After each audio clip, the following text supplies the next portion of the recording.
about what he feels and what is the agenda of the day. Thank you.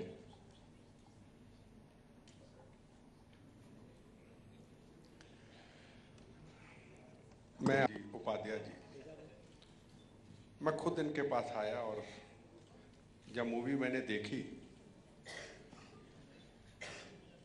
तो शायद बम्बों और गोलियों से मैं कभी आंखों में मेरे आंसू नहीं आए। मेरे शरीर में पूरा लोहा भरा हुआ है, लोहे की प्लेट से। मेरे आंखों में कभी आंसू नहीं आए, दर्द से कभी आंसू नहीं आए।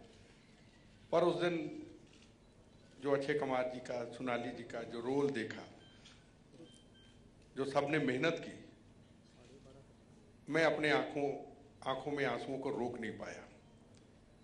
मुझे कम से कम जिंदगी के 35 साल हो गए टेररिज्म के खिलाफ लड़ते हुए।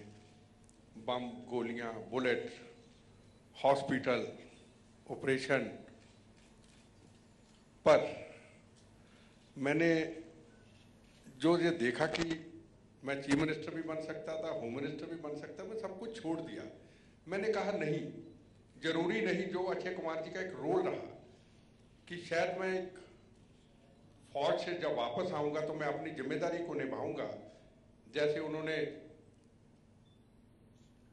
बॉम्बे के 26/11 के शहीदों का, करकरे जी का, सबका जो जिक्र किया कि जरूरी नहीं है कि हम फौज में जिम्मेदारी हैं तो तभी हमें जिम्मेदारी को निभानी। अगर हम छुट्टी पे हैं तो उस जिम्मेदारी को निभाना है।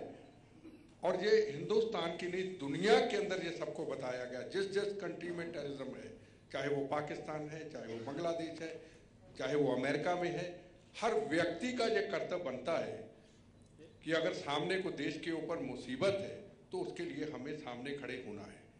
तो मैं भी उन्हीं चीज़ों को लेके शुरू से सब चीज़ों को त्याग करके, मौत का कफन बांध करके, बार बार बम गोलियां खा करके, आज भी बोनस का शरीर है, मेरा जिंदगी बोनस की है, मैं फिर देश के लिए देने के लिए तैयार खड़ा हूं। तो मुझे ये चीज अच्छी लगी कि कम से कम हिंदुस्तान के अंदर किसी ने तो पहल की, किसी ने इस मूवी की तो पहल की। हमारी जिंदगी गुजर गई लोगों के अंदर अवेयरनेस पैदा करने के लिए। हम जाते, फिर वापस मुड़ के आ जाते, फिर वहीं का वहीं खड़ा हो जाता।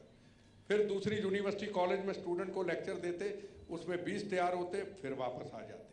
पर पब्लिक के अंदर अवेयरनेस पैदा करना बड़ा मुश्किल काम है हमारे लिए, इतने बड़े देश में हर जगह पे जाना। पर एक ऐसी मूवी हॉलीडे, वो हर स्टूडेंट तक जाए, हर पब्लिक तक जाए, हर फौज के जवान तक जाए, हर CRPF CISF के जवान तक जाए, हर पुलिस तक जाए।